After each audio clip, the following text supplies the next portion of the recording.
म्हणजे मी माझ्या याच्यात 144 ते 150 या जागा अपेक्षित करत होतो. त्याचं कारण असं की मी जो मगाशी 2 मोठे वर्ग सांगितले यांच्यापर्यंत मी पोहोचलोच नाही.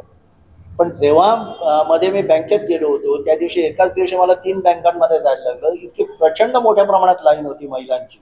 आणि त्या ज्या पद्धतीने एकनाथ शिंदेबद्दल बोलत होत्या किंवा पुणे मुंबई शिवनेरी याच्यावर मी मुंबई तकवर बोललेलो पण आहे की पुणे मुंबई शिवनेरीमध्ये आता जागा मिळणं कठीण होतं कारण महिलांना 50% झाल्यामुळे गरीब वर्गातल्या खूप महिला हौसेपोटी एसी गाडीने येतात.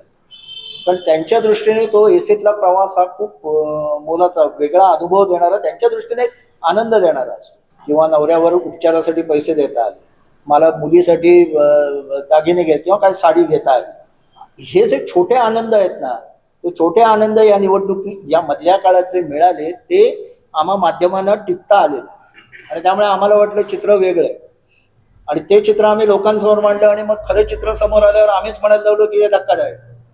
तर तसं नाहीये, ही वस्तुस्थिती आणि ईव्हीएम बद्दल आरडाओरडा करणं बंद करावं.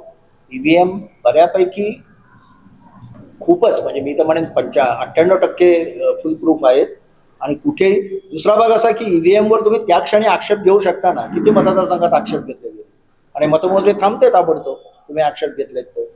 हे काँग्रेसच्या काही खासदारांनी त्यांच्या बैठकीत सांगितलं की ईव्हीएम वर आरडाओरडा करणं बंद करा कारण आपल्याला अनेकांनी सर्वे दिलेले होते आणि त्यात दाखवत होते की महायुती पुढे चाललेली आहे, आपण सावध झालो नाही, यामुळे आपल्याला फटका बसलाय. काँग्रेसचे नेते म्हणतायत त्यामुळे हा धक्कादायक निकाल आपल्यासाठी लोकांसाठी आहे का मला वाटत नाही. अर्थात जो ज्या कलाचा असेल त्यानुसार तो त्याचं इंटरप्रिटेशन करणार, पण हे आम्हाला टिकता आलं नाही हे त्यातलं वास्तव.